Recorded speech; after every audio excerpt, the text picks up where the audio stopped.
Sangatlah aneh bagi orang yang menginginkan kaya namun tidak mau menikah. Karena dalam Al-Quran Allah sampaikan yakunu fuqara'a yuhnihumullahu min fadlih wallahu wasi'un alim. Jika mereka semua itu miskin, maka Allah akan mengkayakan. Allah akan mengkayakan dengan anugerahnya. Lucu kalau kita pikir, aneh. Semestinya semakin bertambah beban, semakin berkurang. Namun semakin bertambah beban, justru semakin bertambah kaya, tidak bertambah miskin. Itulah kuasanya Allah Subhanahu wa taala. Karena Allah sampaikan yughnihumullahu min fadlih. Allah akan mengkayakan mereka dari anugerahnya. Wallahu wasi'un alim, dan Allah itu maha luas pemberiannya, tidak bisa diukur banyaknya, dan Allah maha mengetahui. Assalamualaikum warahmatullahi wabarakatuh.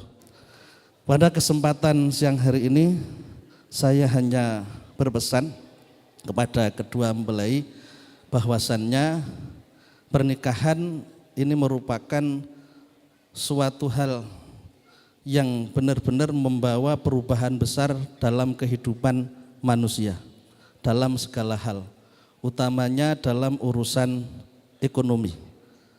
Sampai Sayyidina Umar itu berkata, barang siapa menginginkan kaya kok tidak menikah itu aneh. Ajaban liman yuridul hina yaltamis nikah, atau ajaban liman yaltamisu hina lam yaltamis hina bin nikah. Sangatlah aneh bagi orang yang menginginkan kaya namun tidak mau menikah. Ini kalau kita pikir agak aneh juga. Kenapa? Karena namanya orang menikah itu bertambah beban, memenuhi kebutuhan diri sendiri masih kesulitan, apalagi bertambah istri, tambah sulit lagi. Apalagi nanti kalau sudah ada anak, tambah sulit lagi. Itu secara logika. Tapi kenyataannya tidak demikian. Fakta yang ada, sebelum menikah itu miskin, setelah menikah itu kaya. Lucu kalau kita pikir, aneh. Semestinya semakin bertambah beban, semakin berkurang. Namun semakin bertambah beban, justru semakin bertambah kaya, tidak bertambah miskin. Itulah kuasanya Allah Subhanahu wa taala. Karena dalam Al-Quran Allah sampaikan yakunu fuqara'a yuhnihumullahu min fadlih wallahu wasi'un alim. Jika mereka semua itu miskin, maka Allah akan mengkayakan. Allah akan mengkayakan dengan anugerahnya. Kalau sudah mengatakan dengan anugerahnya, berarti tanpa dengan kesusahan yang dilakukan, insya Allah kemudahan untuk mencapai kekayaan itu sangatlah mungkin. Karena Allah sampaikan yughnihumullahu min fadlih. Allah akan mengkayakan mereka dari anugerahnya. Wallahu wasi'un alim, dan Allah itu maha luas pemberiannya, tidak bisa diukur banyaknya, dan Allah maha mengetahui. Sehingga saya mengharapkan kepada anak saya putra, ini anak saya putra nih, anak firruh, anak saya dalam urusan ilmu, karena ngajinya sama saya. Orang tua itu kan ada tiga, orang tua yang melahirkan kita, orang tua yang menjadi guru kita, dan orang tua yang menjadi orang tuanya pasangan kita, yakni mertua. Karena putra ini ngaji sama saya anggap sebagai anak saya. Dan saya berharap walaupun sudah menikah tetap mau ngaji, tidak sendiri, justru mengajak istrinya. Dan itu salah satu cara untuk bisa kaya. Saya selalu sampaikan hadis Nabi sahih, jenengan bisa cek dalam kitab Riyadhus Shalihin, kafallahu li talibil ilmi birizkihi.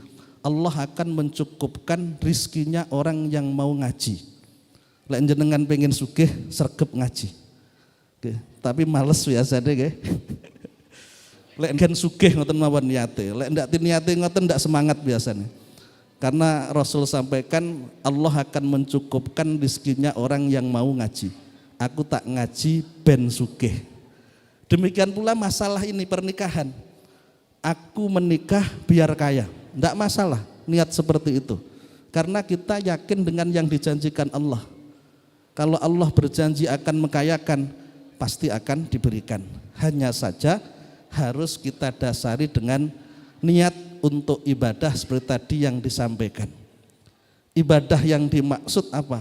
Ibadah dalam arti menjaga diri dari perbuatan zina. Sehingga Rasul sampaikan azina yurisul faqra. Zina itu akan membuat orang miskin. Kalau zina membuat orang miskin, maka menikah akan membuat orang kaya. Yakin kepada janjinya Allah. Orang yang punya ilmu itu ciri-cirinya imanun sabitun. Iman yang kuat, keyakinannya kuat. Sampai saya itu selalu bilang begini, kalau orang itu punya masalah hidup, kok dia mengeluh, setiap hari mengeluh, mempersoalkan masalahnya. Bahasa saya simpel, koyok orang duwe Gusti Allah. Orang mengeluh itu loh, orang mempermasalahkan hidup itu loh, kayak ndak punya Tuhan. Jadilah seperti anak kecil yang tidak pernah mengeluh keadaannya walaupun ndak pegang uang. Kenapa? Karena yakin punya orang tua yang akan memberikan pertolongan, merawat, memenuhi kebutuhan dan lain sebagainya. Jadilah hamba seperti anak kecil yang tidak pernah takut dengan keadaan hidup apa yang terjadi. Kenapa kita takutkan? Wong semuanya sudah ditakdirkan. Dan kita punya Allah yang maha segala-galanya. Kalau kita punya uang, uang bukan Tuhan. Kalau kita punya jabatan, jabatan bukan Tuhan. Kalau kita punya pasangan, pasangan bukan Tuhan. Maka kuncinya adalah imanun thabitun, iman yang kuat. Iman yang kuat bahwa Allah itu ada, Allah itu dekat dengan kita, Allah itu maha kuasa. Sampai Allah sampaikan dalam akhir surat Yasin itu, fasubhanalladzi biyadihi malakutu kulli syai'in wa ilaihi turja'un.